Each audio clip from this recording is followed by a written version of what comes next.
Have you ever gotten to the end of therapy? They tell you that you passed everything, everything is good and checked out. You're clear, ready to return to play, and you're like, I still don't feel ready to play. You lack explosiveness.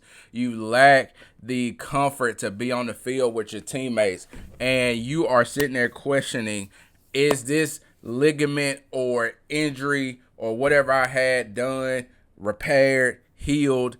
Is it ready to go? If that's you, this video is for you. Don't forget to hit that like, share, comment, subscribe, and as always, be legendary.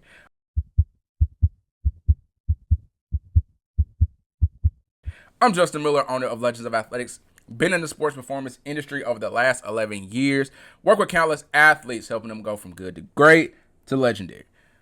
Hey, I just made it up. That was kind of fire for real. But now, in all seriousness, I've been in the industry for the last 11 years, working with countless athletes, helping them go from being good to get to college, be better people, all that good stuff. And so I've seen a thing or two in this industry, and I've been around for a little time. And so with that, let's jump into what we alluded to start, and not filibuster too long. When it comes to return to play, some of the issues that you see are, athletes, like I alluded to earlier, athletes coming back from injury and they're not ready to play, not mentally there, not physically feeling like they're there, and emotionally not being tied into it. And so this can take them longer to get back to who they used to be, or for some athletes, they never return to who they used to be, unfortunately. And for some injuries, it's hard to overcome those battles. Achilles is one that I think of off top of my head. It's just hard to overcome that type of injury because of the severity of it, blood flow issue. We can go to a lot of things with that type of injury.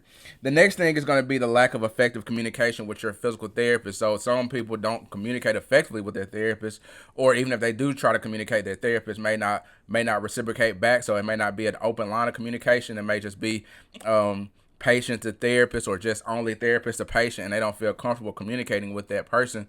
And so therefore that they're limited in how the therapist is limited on the knowledge that they know of what this patient is experiencing on the table, and then the athlete or patient on the flip side is limited in knowing, and the therapist knowing that I'm not feeling this, or I'm not really getting far. Woo, y'all heard that Southern. I'm not getting far in this process. And so that can be the second thing. The third thing could be general plan is not centered around you, the athlete. And so the plan is too general, and it's not really catered to your demands, or you're only in an environment that's not conducive to helping you be ready for what you're about to step back into. Because the reality of injuries, and I'm talking about from my own perspective, thinking back to my younger mom when I was in 8th grade and I broke my elbow. Thinking back to that injury, the biggest thing that kind of throws you as an athlete, firstly, is you're removed from the team. You're thrown into this clinical setting, and then you're told to be patient. But you really don't feel like you feel isolated, because you go from being around the brotherhood or sisterhood and the camaraderie of being in that environment to a more subdued environment, a very calm environment, and it's something that feels foreign. And then depending on what your age level is or where you are in the season, the first thing as an athlete you're going to want to do or try to do is rush your way back. And that in some cases it's always admirable, but it can be good, but sometimes it can cause more harm than good. It just all depends. But that's just in the synopsis, kind of what I feel and what other athletes have told me they feel. Likewise, whenever you're removed from the team and you're injured, it's a very daunting process. And a lot of people deal with depression. That's very normal. And with that depression, you just have to have someone to talk to, and someone who understands what you're trying to do and what you're trying to get back to doing. As an athlete, yes, school is important. Yes, your life outside of sports is important, but for most athletes, they want to get back to doing what they do, and that's athletic things, and help these athletes get back to that for sure. So the first thing I want to talk about, or first thing I want to go back to, is my first point is you completed PT and you still don't feel ready. This is not, again, you are not alone. You're not on an island. This is very common. Because everybody's working with regulated and very, I'm not gonna say very, but regulated and limited windows. So the therapist PT is only able to see you so many times a week. They only able to see you for so many visits, depending on what your insurance is going to allow them, or how many sessions your insurance has said they will pay for. The PT has to work within that time frame in order to get you back from your back to on your feet. So the PT has to work in that time frame. And so whenever we are going through things, they do have certain markers that they are trying to hit. The doctors is communicating, are we here, are we there? And so, yeah, you may pass the test, you may pass the physical test that they have set for you, but you don't feel physically ready, if that makes sense. And so this is where a sports performance coach or someone versed in late stage rehab comes in, because then they're able to work with you and work with what your sport is going to be demanding from you, and also push you through other tests in order to get you acclimated to being prepared, or be that bridge from the clinic back to the sport and get you ready to be in the position to be successful. And so one thing that I think about as far as like what we do at Legends of Athletics is how we go through the onboarding, so to speak, back to the sport. So let's say they play a contact sport such as basketball, soccer, football, really not baseball, but we'll take soccer, football, basketball, and we'll talk about those. Can they take contact in the air? Let's say they come back from ACL injury. Can they take contact in the air? Does the contact in the air affect them mentally? Does the contact in the air, so when I say in the air, I'm saying they're jumping from the ground and doing whatever. So does the contact in the air affect their shot? Does it affect their ability to stay focused on the task or catch a football? Does it affect them? Like, how does that affect them? All right, their ability to cut, or do they have the ability to cut aggressively, or are we very tentative? How does that ligament or joint or whatever feel when you're cutting? Does it feel stable to you, the person, not to me? I'm the outside person. So yeah, I can pull, tug, push, all this stuff, but how does it feel to you? And then from there, we try to reintegrate some conditioning, reintegrate some explosiveness. A lot of times people come back from lower body injuries, especially, they have zero explosiveness going back to their sport. And so let's say that this guy was a big time receiver, and they ran a 4.4, and they are known for being a field stretcher, and they're able to run and walk down deep balls. But then they come back and they're at 4.8, 4.9. This is where pre-testing comes in, if you have that information, or if you're able to see the person's film or see them play. This is where all that stuff comes back into play, because now we have to work with restoring what they had and making them ready enough if we're at mid-season to go out and perform. And then let's bump down to the second thing, lacking effective communication. My athletes will tell you alike, as well as my return to play athletes. I talk a lot. If y'all can't tell, we 8 minutes in.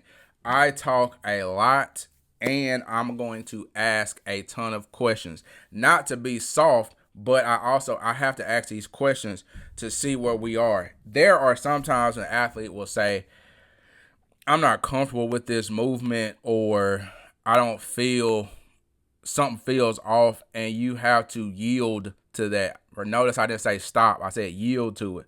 So you may have to work around it that day. You may have to figure out other ways to navigate through that problem or whatever. But then there's times as a coach as well where I had to put my coach's hat on, and I had to say, well, hey, we got to overcome this. We gotta just do it. I'm thinking back to two of my athletes that had an inability to jump, as simple as that may sound, an inability to jump as far as return to play stuff goes, and how jumping over one of those little rings, like the little ring you put on the floor you do agility drills on, jumping over a ring was a big deal, and how we just really just had to suck it up and do it. That's part of what comes with it. Some things you do have to be tough on, some things you have to be lenient and understanding on, and realize, like, hey, we'll come back to that. Going to something where I said we'll come back to it, I'm thinking about the athlete I had over this summer, when we felt good, and then we would go out there and sprint, and we just didn't, it wasn't good. And we had plenty of time. And so we just kept giving it week after week after week. And then lo and behold, after a couple weeks or so, we were able to sprint a whole session and not be affected, or the effect happened the next day, and then we started getting less soreness the next day.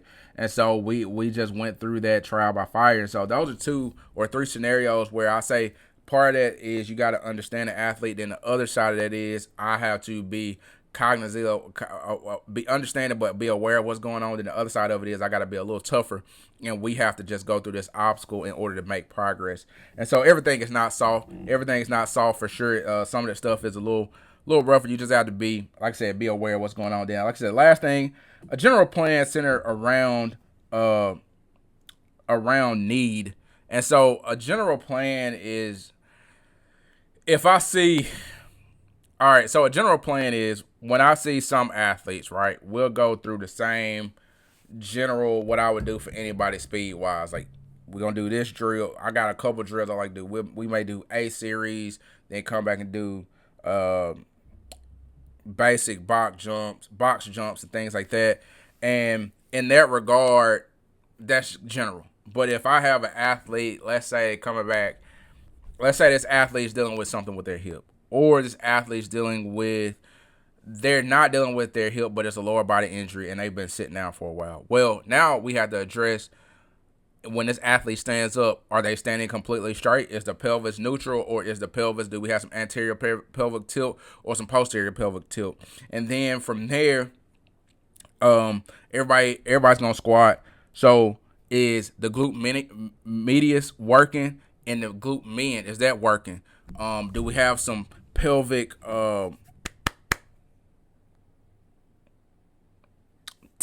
not tilt, but do we have a little bit of slack in the pelvis whenever we're sprinting? That's what I'm looking for. Do we have some slack whenever we're sprinting?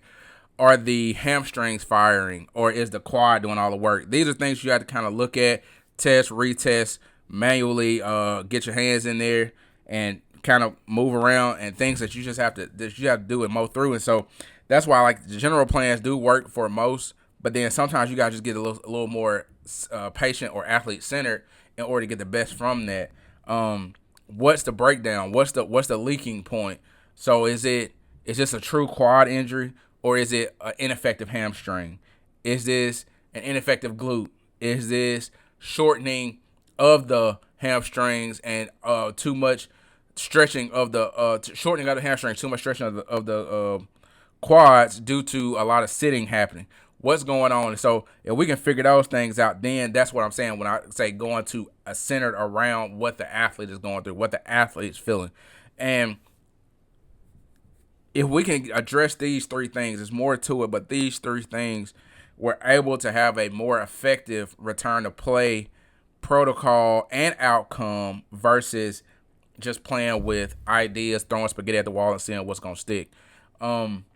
Athletics is too short to be playing. I know I crack jokes and smile and play a lot, but athletics is the lifespan of an athlete is way too short to waste time or to not be true and not be honest with the athlete. If we're not making progress, or we're falling behind a lot, or this athlete doesn't look like they're going to be ready that season or prepared for that season, you can just be real. Got to be honest with them. And athletes are hard to control. You can't control them. Athletes gonna do what they want to do. Like a lot of them, you can pray and say, "Hey, this is the right way to do it." And at the end of the day, they're gonna do what they want to do. And if somebody says they can do it better, faster, quicker than what you talking about, even right, wrong, and different, that's what they gonna go to. And so, always be open and honest, be honest conversations, and be real. And if you need to collaborate with somebody, if you have a PT to collaborate with, or you have a doctor to collaborate with, please do, because that's only going to help the athlete at the end of the day. Don't try to do everything by yourself. I'm talking to trainers now, but don't try to do everything by yourself. Try to figure out every problem by yourself. Try to figure out every solution by yourself. Like, always reach out for help. The biggest thing I've learned as getting older is help does not equal weak. Help actually makes you stronger, because now you have a network of people who can help this athlete progress on the way. But then how many more athletes can you help with being patient-centered and having all these resources to align and help this athlete progress and get back to where they need to? So anyway, all that to say, I hope this video was informal. I keep saying that. I hope I'm using the right word. I'm from the South. But anyway, I hope this video was informal. I hope it helped you. And if it did, leave me a comment. Say dope video or scrub video. And anyway, like the video, share it with somebody. And as always, be legendary.